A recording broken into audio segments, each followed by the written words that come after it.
Kim and Kroy again are on this agenda. I don't know why, but I'm going to talk about them as well, honey. Kim and Kroy are on this agenda. Let me see. Should I start at the top, the bottom, the middle? What should I start? Let me see how many people here. Before I get started, well, let me go ahead and start with KKK Kim.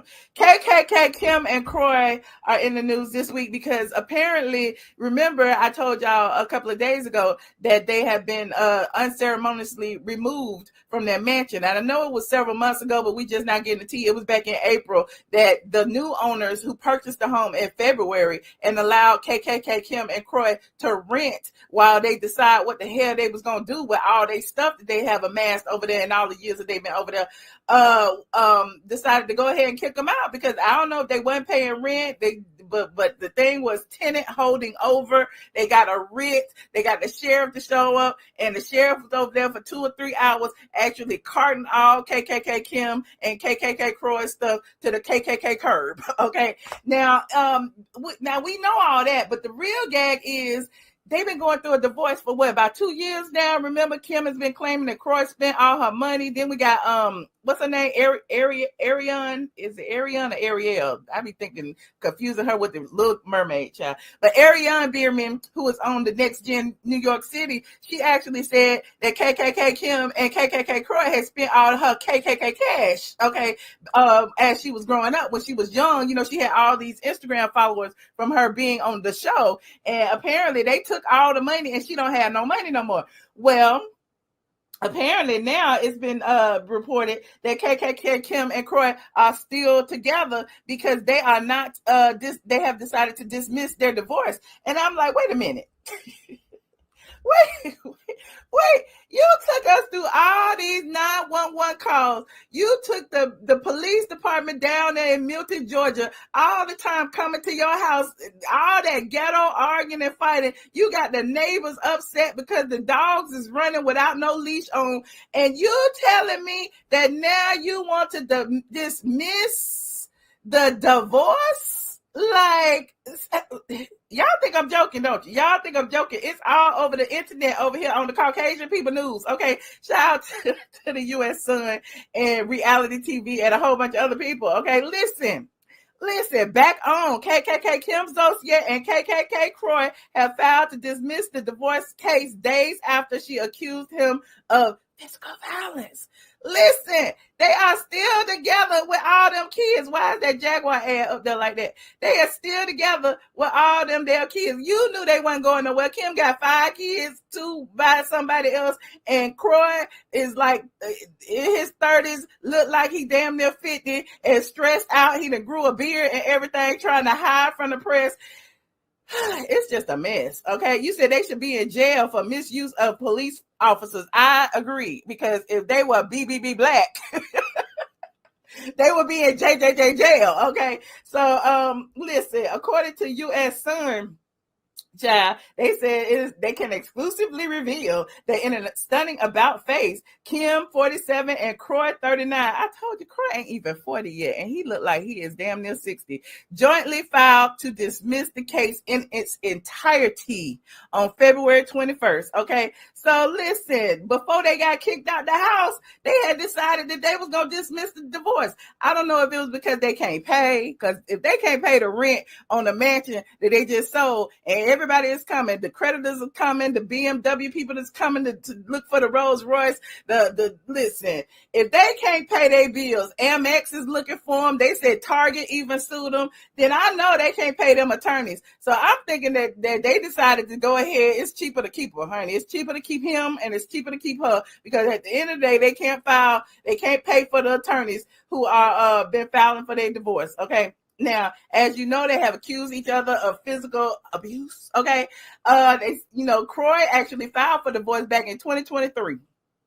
Child, we coming up on August 2025, child. And according to the court, the divorce case is now completely closed. It is unclear what triggered the abrupt change in her and their ugly divorce, because Kim claimed in February, just days before the dismissal, that she believed that Kroy had an undiagnosed mental condition and was prone to angry and emotional outbursts, which include profanity-laden tirades aimed at her and their children, as well as bouts of physical violence and extreme promiscuity. Oh, the Bravo Star asked for an emergency hearing for psychological and medical evaluation of Kroy. But Kroy probably turned it around on her, because she was saying that Kroy was suffering from CTE from playing football, but he ain't even played that much football to suffer from CTE, honey. Kroy wasn't even on the field that much. But anyway, I'm digressing. CTE is a neurodegenerative disease linked to repeated trauma to the head. Again, Kroy didn't have that much trauma to the head because Kroy wasn't even on the field.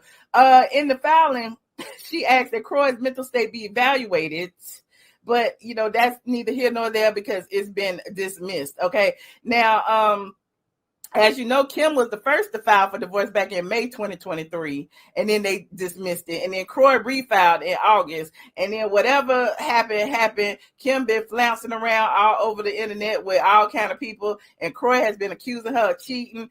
It's been a mess. Now, they also said that it's unclear if the living arrangement contributed to the divorce being dismissed. Remember, I told y'all, if they can't pay for themselves to live, they can't pay for the damn attorneys to divorce. Okay.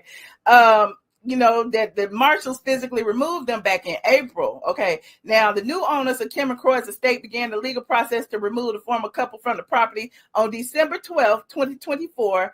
And there's that. It took them 2 or 3 months to get them out. That's what happens with a dispossessory child. They got to go to court, they got to respond, then you get a writ, and then you get the sheriff to execute the writ, and then the people show up. So they was probably living there a good 2-3 months without paying the new owners of the house. Okay.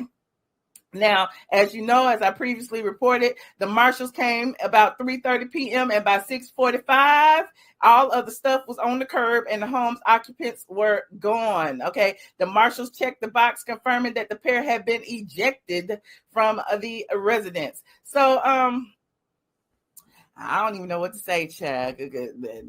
I mean, it's they can survive better as a couple than they can apart. That's all I know. White love rules, child. Let the ghetto be the ghetto. Okay, woo, child, the ghetto. Because remember I told you they had dog feces and all kind of stuff, and probably had stole the washer and dryer and all the light fixtures out the house, child. Anyway, there's also this rumor that's been going on over there on the Facebook. The Facebook is where all of the Real Housewives of Atlanta fictitious rumors reside. And I'm tired of y'all tagging me in all these fake ass Facebook stories. If one more person tag me in the Real Housewives of Atlanta fake Facebook page with these fake Facebook stories, I am going to scream. Okay. Shout out to my good friend Josh. Josh tagged me in one just the other day talking about Kim had borrowed money from her daddy. Kim had borrowed money from her daddy and didn't pay it back. It was fake. Okay. If it was real, I would definitely tell y'all. And it's the same page that had reported that Shamia's husband had bought KKK Kim house. Okay.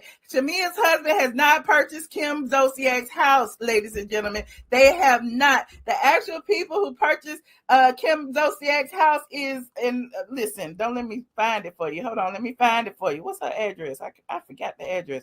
Homes. Okay. Go ahead and like this video. Thank y'all for the super chat, y'all. Thank y'all for the super chats. Where she live at? I forgot her address. I had pulled it up the other day. Let me see if I got it in here. Hold on. And somebody had put it in my they had put it in my YouTube comments, the actual people who owns the house now. Hold on. Let me go in my back end real quick and search for this person. Because my squad be knowing. They just as smart as me. They don't be believing all the drama. They have to look it up for themselves. Okay. Hold on. Let me see. Search. It says, hold on. Where is it? Homeless housewife. Somebody said, I thought Shamia bought the house. They said, son. Where's the person who said it? It's under this post right here. With the Kim and Kroy evicted. Let me go here. Let me do another search. Okay, let me do a search for Shamia again. Shamia. I thought Shamia and her husband bought it. Why they keep saying that and it ain't in here? No, it wasn't Shamia and her husband. It was these people right here. Hold on. I gotta show it to you. Let me see. Damn, now I can't find it. Anyway, I'm gonna move on. It's not that important, but it was not Shamia, and it was not Gerald Mwinge. Okay, it was a company who purchased the home for like $1 million below market value, and yeah. it wasn't Gerald Mwinge or any of the companies that he is associated with that bought the house, but y'all can look it up for yourselves. Okay, it's in public record. Okay, I don't want to dox the people and pull it up, but it's in public record, and somebody had put it up under that post that I had reported about them on.